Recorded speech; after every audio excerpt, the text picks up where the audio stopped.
제사장적 관점에서 신정체제의 재건축과 귀한 자들에 대한 강한 희망을 주기 위한 말씀이라고 말씀을 드렸습니다. 제사장적 관점은 뭐냐? 하나님께 예배드리는 것, 이웃과 나눔이 있는 것, 나라 간에 평화가 있는 것, 제사장적 관점입니다. 신정체제의 재건축은 무슨 이야기냐 하면 하나님이 우리의 삶을 모두 주관하신다. 우리의 삶을 하나님이 주관하신다는 관점을 가지고 다시 포로 귀한 자들에게 그것을 심어주기 위한 말씀입니다. 그리고 이제 귀한 자들에게 강한 희망을 주기 위한 말씀인데 BC 638년 기한을 했지만은 막상 와서 보면 예루살렘은 성은 해파되어 있고 모든 것이 하나님이 이렇게 회복을 안 해주신가 불평이 있었는데 다윗의 이야기를 하면서 희망을 갖게 했습니다. 그러면 1장부터 9장까지 족보를 먼저 하겠습니다. 제가 따라 하시면 감사하겠습니다. 1장 아담 족보, 2장 유다 족보, 3장 다윗 족보, 4장 남쪽 지파, 5장 동쪽 지파, 6장 레위 지파, 7장 북쪽 지파, 8장 베냐민 지파, 9장 포로 귀한 자, 1장부터 9장까지는 족보, 10장부터는 12장까지는 사울의 세락 원인, 다윗 왕의 등극, 10장 사울 죽음,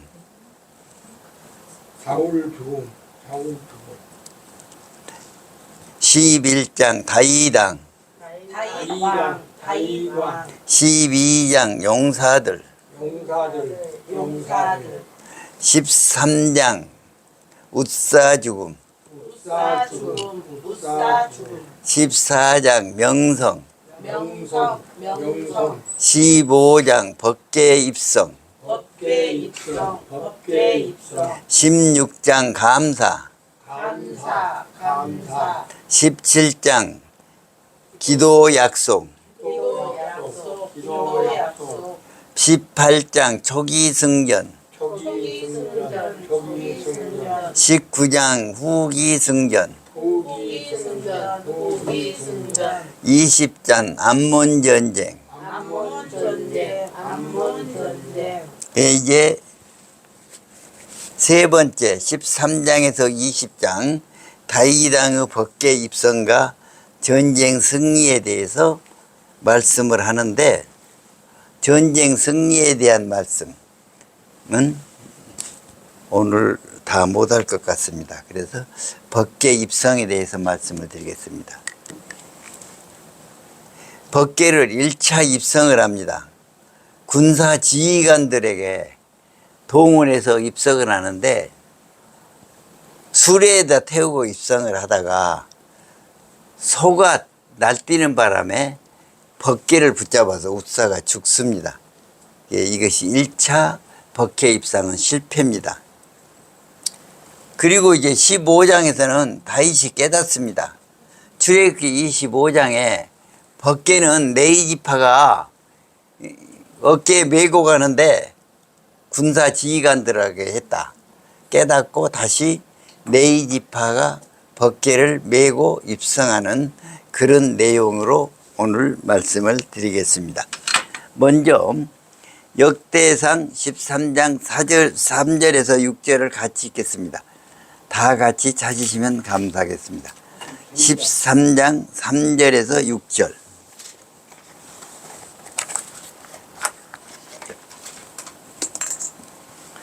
같이 읽습니다. 우리가 우리 하나님의 궤를 우리에게 올라오자 사올 때는 우리가 궤 앞에서 묻지 아니하였느니라 하며 백성의 눈이 이 일을 좋게 여김으로 온 회중이 그대로 행하겠다 한지라.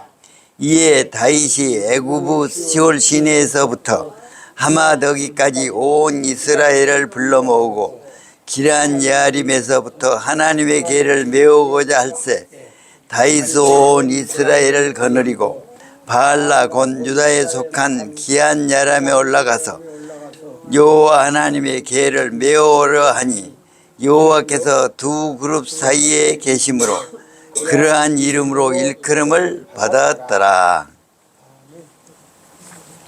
오늘은 예루살렘으로 언약궤를 옮기는 다윗에 대해서 말씀드리겠습니다.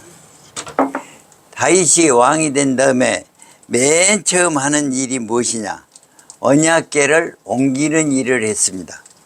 언약궤를 옮기는 과정에서 어떠한 일이 발생했는가? 또 다윗 왕국에 임한 축복은 어떤 것인가? 이것을 말씀드리려고 합니다.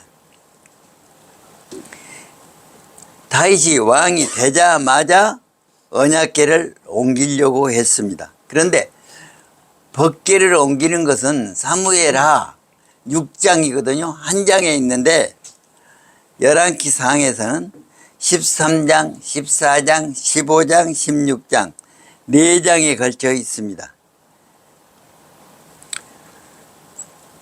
첫 번째 언약궤 이동 후 여정에 대해서 보겠습니다. 우리가 읽은 역대상 13장 1절에서 8절까지의 내용인데요. 다윗이 왕이 되고 난 다음에 언약궤를 옮기기 위해서 군사의 지도자들을 모았습니다. 천부장, 백부장, 모든 지휘관, 이스라엘 온 회중을 모았습니다. 역대기를 이동하는 일은 네 지파가 해야 되는데 이 부분이 약간 마음에 걸립니다. 그러면 왜 언약궤를 옮기는데 이렇게 군대 지휘관들을 모았을까? 사울 때는 하나님의 궤 앞에서 묻지 아니하였다고 했습니다. 사울이 하나님께 묻지 아니하고 엔돌 무당에게 물었기 때문에 사울이 비참한 죽음을 맞이했습니다. 그런데 다윗도 묻지 아니하고 그냥 군대 지휘관을 모아서 언약궤를 옮기려고 했다는 것입니다. 그러니까 다윗이 언약궤를 옮기는 가장 큰 이유가 무엇이었는가? 역대상 13장 6절에 보면 다윗이 온 이스라엘을 거느리고 바알라 곧 유다에 속한 기럇 야람에 옮겨가서 여호와 하나님의 궤를 메우려 하니 이는 여호와께서 두 그룹 사이에 계심으로 그러한 이름으로 일컬음을 받았더라. 언약궤는 무엇을 상징하는가? 하나님의 임재를 상징합니다. 출애굽기 25장 22절에 보면 하나님이 이스라엘 백성들을 출애굽시켜서 시내산에서 회막을 지으면서 언약궤를 지을 때 무슨 말씀을 했냐면 내가 두 그룹 사이에서 말씀을 하신다고 그랬어요. 그러니까 하나님이 말씀하시고 들은 말씀을 다시 모세가 백성들에게 이야기를 했습니다. 그러니까 언약궤는 하나님의 임재이고 또 하나님의 통치의 상징입니다. 그런데 묻지 않았다는 거예요. 그동안은 언약궤는 어땠습니까? 여호수아 때 언약궤를 길갈에서 실로로 옮겨서 여호수아가 통치를 했습니다. 그 뒤로 사무엘 때 언약궤가 어떻게 됐습니까? 엘리의 두 제사장 아들, 두 아들이 언약궤를 가지면 승리할 줄 알고 언약궤를 가지고 전쟁터로 나갔다 언약궤를 빼앗긴 사건이 나옵니다. 그런데 블레셋이 이 언약궤를 가지고 가서 다곤 신전에 놓았는데 다곤신이 이렇게 꼬꾸러져 있는 거야. 머리가 잘라져 있는 거야. 그리고 백성들에게 재앙이 임합니다. 그래서 언약궤를 다시 되돌려주는 이 내용이 사무엘 상에서 나옵니다. 그런데 그 언약궤가 어디에 있었느냐? 기럇 여아림에 있었는데 지금까지 방치하고 있었던 거예요. 이 언약궤를 자 이제 가지고 오는 이야기가 나옵니다. 그래서 다윗이 언약궤를 가지고 오려는 열정은 있었으나 어떠냐? 다윗이 하나님의 말씀대로 하지 않았기 때문에 웃사가 죽는 사건이 발생했다. 그 이야기가 13장의 이야기인 것입니다. 그래서 13장은 웃사의 죽음입니다. 자, 그렇게 정성을 들여서 천부장, 백부장, 군대 지휘관들을 동원해서 새수레에 싣고 오는데 언약궤를 붙잡아서 웃사가 죽었으니까 다윗의 심정이 어떻겠어요? 다윗은 큰 두려움에 빠졌을 것입니다. 그래서 다윗이 언약궤 이동을 중지하고 이 언약궤를 매어서 누구 집에 갖다 주냐면 오벳에돔이라는 사람의 집에 갖다 둡니다. 그런데 오벳에돔이 이 언약궤를 얼마나 정성스럽게 관리를 했느냐 하면은 오벳에돔이 복을 받았단 말이 다윗에게 들린 거예요. 야, 그래서 다시 이제 오벳에돔의 집에서 다시 언약궤를 가지고 올라고 마음을 먹습니다. 14장에는 명성입니다. 14장에는 다윗이 블레셋과의 전투에서 크게 이기는 내용이 나옵니다. 역대상 14장 10절에 제가 읽겠습니다. 다윗이 하나님께 물어 이르되 내가 블레셋 사람을 치러 올라가리이까 주께서 그들을 내 손에 넘기신나이까 하니 여호와께서 그들에게 이르시되 올라가라 내가 그들을 내 손에 넘기리라 하시니라. 블레셋과의 전투에서 다윗은 물어보았습니다. 자, 어땠습니까? 사울은 블레셋과의 전투에서 물어보지 아니하였기 때문에 죽었습니다. 자기만 죽은 것이 아닙니다. 세 아들과 같이 죽었습니다. 다윗은 물어보았습니다. 그래서 이제 하나님께 물어보니까 블레셋 전투에 나가라는 거예요. 그런데 하나님께 물었는데 이미 블레셋이 침범해서 앞뒤로 칵 있는 거예요. 그런데 하나님이 이기게 하셨다. 그래서 어디 그 하나님 뭐라고 말씀하시냐면 역대상 14장 14절에 다윗이 또 하나님께 묻자온데 내 하나님이 이르시되 마주 올라가지 말고 그들 뒤로 돌아 옥동나무 숲을 맞은편으로 그들을 기습하되 정면으로 싸우지 말고 뽕나무 뒤쪽으로 가서 공격하라고 합니다. 하나님은 이렇게 세밀하니 지시하셔서 이길 수 없는 전쟁도 이기게 해 주십니다. 그리고 이제 역대장 14장 17절에는 이렇게 기록됩니다. 다윗의 명성이 온 세상에 퍼지고 여호와께서 모든 민족으로 그를 두려워하게 하셨더라. 자, 하나님이 책임져 주신 것입니다. 블레셋만 이겼을 뿐만이 아니라 이방 민족들이 다윗을 두려워하게 했다 그 말이에요. 자, 다윗이 하나님이 함께 하셔. 다윗에게 대적했다는 너희들이 죽어. 주변에 있는 국가들이 다 두려워하게 했습니다. 자, 13장 제목을 한번 따라 하시기 바랍니다. 13장 웃사 죽음. 웃사 죽음, 웃사 죽음. 14장 명성. 명성. 누가 명성을 얻게 하십니까? 하나님이 명성을 얻게 하신 줄 믿으시기를 바랍니다. 그리고 이제 15장으로 들어가겠습니다. 15장은 이제 법계 이동, 다시 법계, 2차 법계 이동입니다. 법계 이동. 15장 25절에서 28절 같이 읽습니다.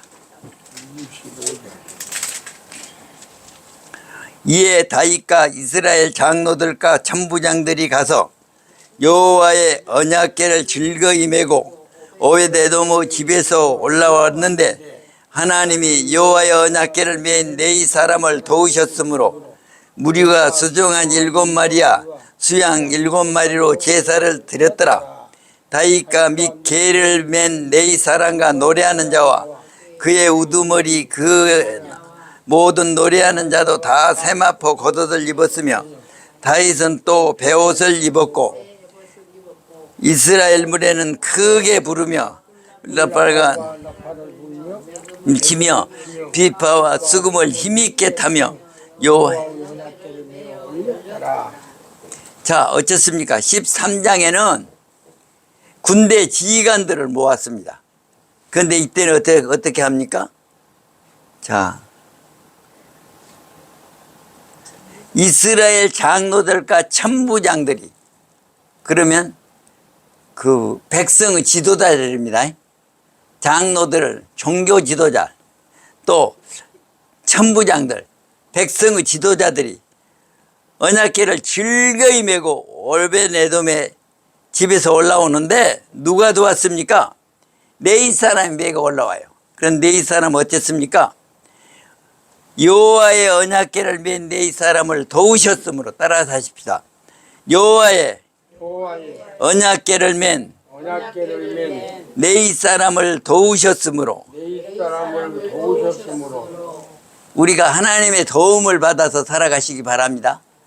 하나님의 도움을 받으려면 무엇을 해야 되냐면 첫째 하나님께 물어야 돼. 하나님께 묻는 게 뭐냐? 하나님의 말씀을 읽는 거예요. 하나님의 말씀이 전부 이 성경에 있거든요. 그래서 그렇게 하나님의 말씀대로 할 때 네 사람을 여호와께서 도우셨더라. 그러니까 그 다음에는 수정한 7마리와 수영 7마리로 제사를 드렸더라. 예배를 드린 거예요. 예배를. 그리고 이제 네 사람만 있는 게 아니요. 노래하는 자와 그 우두머리와 모든 노래하는 자들이 다 세마포 겉옷을 입고 또 다윗도 배 에봇을 입었어요. 다윗도. 그리고 모든 무리는 크게 부르며 물라빨과 나팔을 불며 재금을 치며 비파 수금을 힘있게 담아 여호와의 언약궤를 메어 올렸더라. 아멘.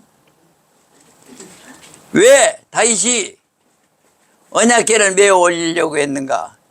오베데돔의 집에 석 달 있었는데 오베데돔이 이 언약궤를 잘 관리함으로 복을 받았다는 거예요. 그래서 다윗이 어떻게 합니까? 언약궤를 둘 장막을 마련했습니다. 그리고 언약궤를 둘 장소를 마련했습니다. 그리고 이제 옮기기 시작한 것입니다. 15장 2절과 3절에는 다윗이 이르되 네 사람에는 하나님의 궤를 맬 수 없나니 이는 여호와께서 그들을 택하사 여호와의 궤를 메고 영원히 그를 섬기게 하셨음이라고 여호와 궤를 메고 다윗이 이스라엘 온 무리를 예루살렘에 모으고 여호와 궤를 마련한 곳으로 메어 올리고자 하여 율법의 규례를 보니까 언약궤를 메어 운반하는 것이었구나. 언약궤는 수레에 싣고 가는 것이 아니고 네 족속 언약궤 앞뒤로 있는 이렇게 있어요. 거기다가 메어 어깨에 메고 운반하는 것이구나. 그거를 깨달았습니다. 이 모든 것을 누가 주관합니까? 자, 다윗이 총주관하게 되는 것입니다. 네 길은 언약궤는 누가 옮깁니까? 네 자손 고앗 자손이 옮깁니다.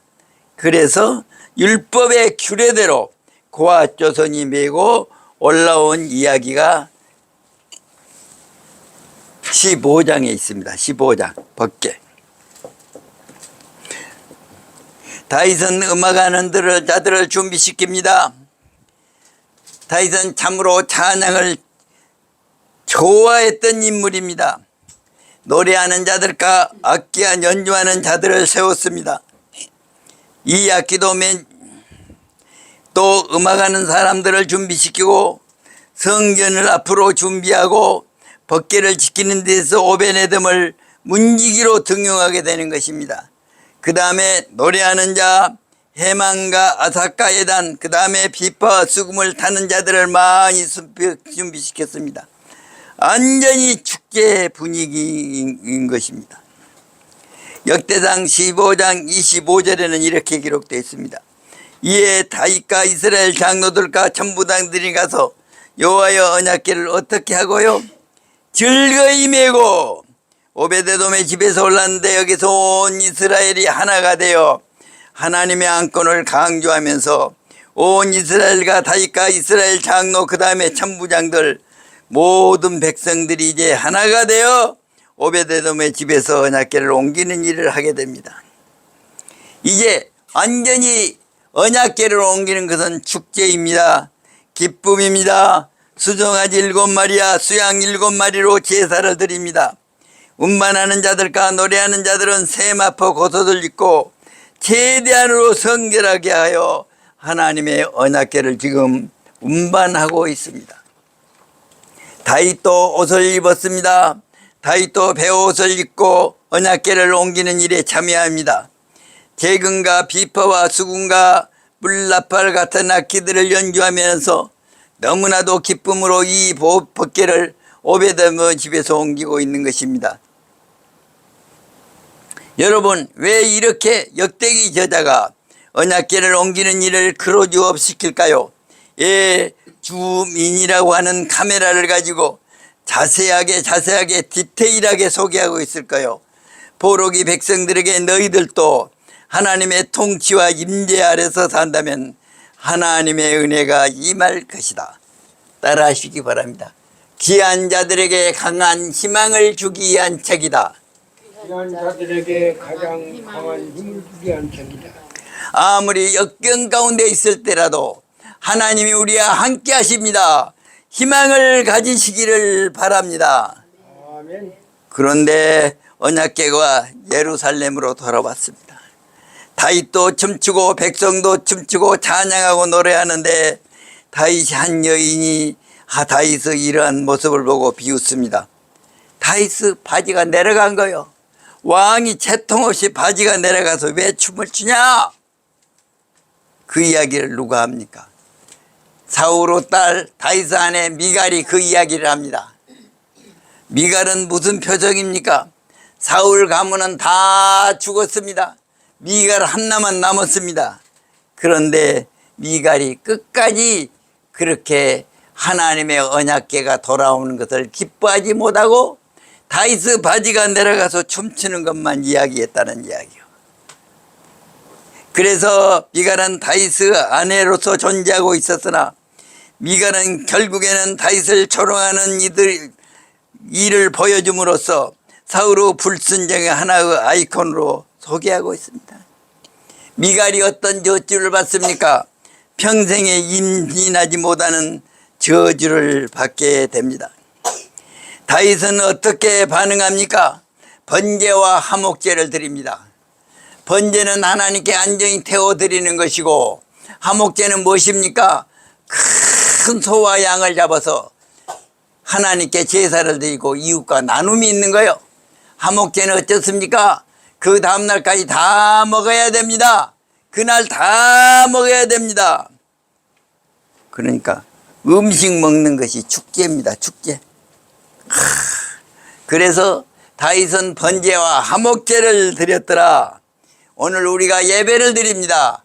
예배 드리고 또 같이 식사하고 이것이 화목제가 된 줄로 믿습니다. 아멘.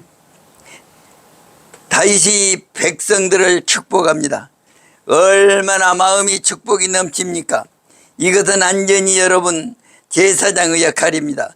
거의 다윗은 왕이면서도 동시에 제사장의 역할을 하고 있는 것입니다.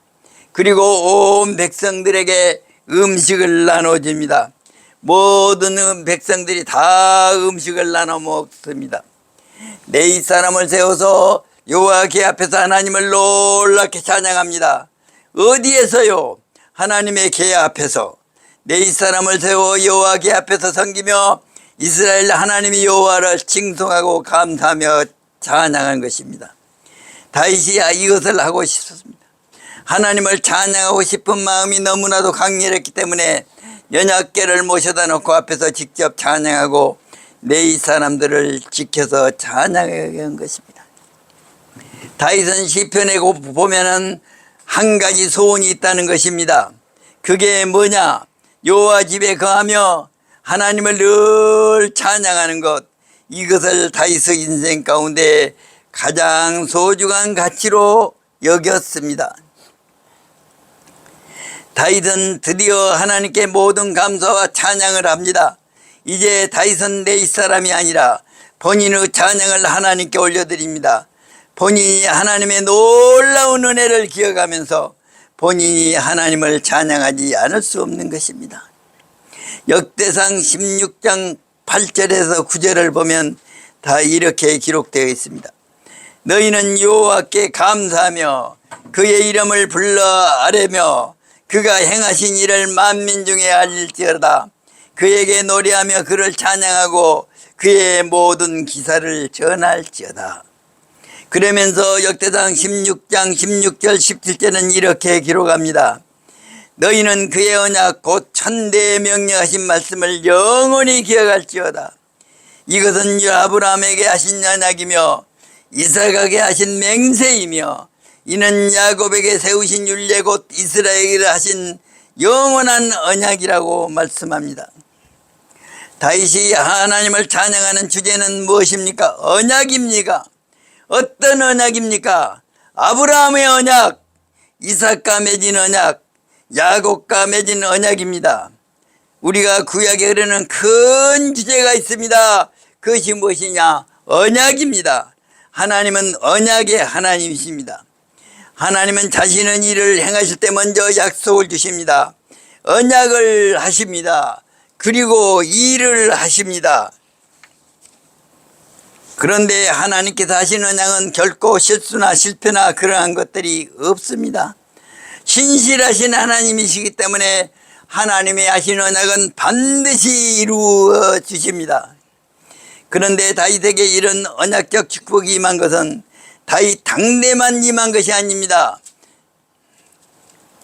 언약의 과거 역사가 있습니다. 족장의 시대로부터 아니 넘어서 노아로부터 아니 그 전에 아담으로부터 노아, 노아로부터 아브라함, 이삭, 야곱, 모세, 다윗에 이르기까지 하나님은 이스라엘 역사에서 언약의 하나님이셨던 것입니다. 신실하신 하나님이십니다. 그렇기 때문에 여기서 다윗이 뭐라고 하십니까? 천대에 명령하신 말씀이라고 합니다. 또 다윗은 하나님을 찬양합니다. 16장 역대상 16장 23절에서 24절에 보시면 온 땅이여 여호와께 노래하며 그의 구원을 날마다 선포할지어다.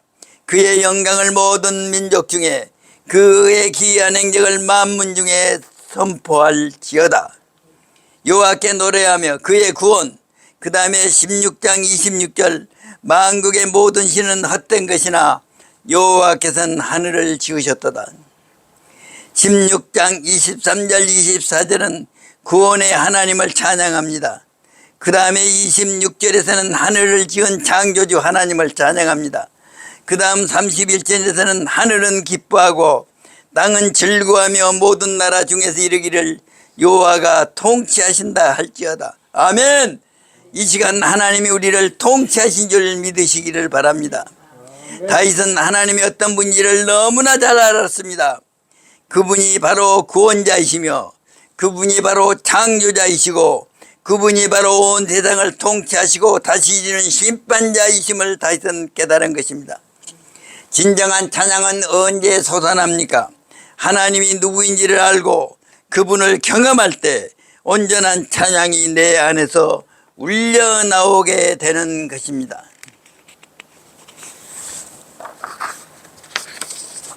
그 다음에 찬양을 하나님께 올려드리고 난 다음에 다윗은 기도를 합니다. 16장 35절에 너희는 이르기를 우리 구원의 하나님이여 우리를 구원하여 만국 가운데서 건져내시고 모으사 우리로 주의 거룩한 이름을 감사하며 주의 영광을 드높이게 하셔서 여기서 구원의 하나님이여라고 부릅니다. 하나님은 우리를 구원해 주시는 분입니다. 역대상 16장 37절 38절에는 다윗이 아삭과 그의 형제를 여호와 언약궤 앞에 있게 하고 항상 그 앞에서 섬기게 하던 날마다 그 일대로 하게 하였고 오베데돔과 그의 형제 68명과 여두둔 아들 오베데돔과 호사를 문지기로 삼았고 예루살렘에 언약궤를 둔 앞에서 하나님을 찬양해 한 사람이 아삭과 그의 형제들입니다. 그래서 날마다 하나님을 그의 일대로 있게 하고 오베데돔이 나옵니다. 언약궤를 모신 오베데돔이 또 여기에서 나온 것입니다. 그리고 어떻게 합니까? 기브온에다가 성막을 두고 거기에서 하나님께 예배 드리게 한 것입니다.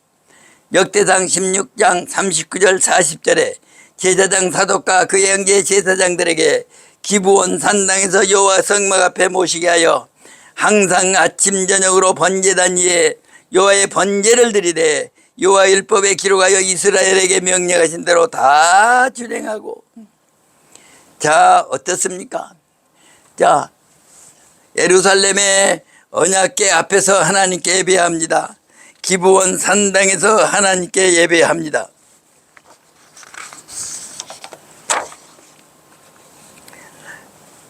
하나님의 임적 가운데 예배를 드렸다는 것입니다. 그리고 하늘과 땅의 창조이신 예수 그리스도를 왕으로 모시고 찬양하며 감사하며 살았다는 것입니다. 마찬가지로 우리도 우리의 왕 되신 예수 그리스도를 우리가 알고 그분의 주권을 알고 그분의 능력을 알고 그분의 권능을 안다면 그 다음에 우리는 그분을 찬양하고 난 다음에 우리의 사항을 그분께 아뢰며 주님 앞에 구원을 간구해야만 하고 이것이 우리의 자세인 것입니다. 감사합니다. 기도하겠습니다.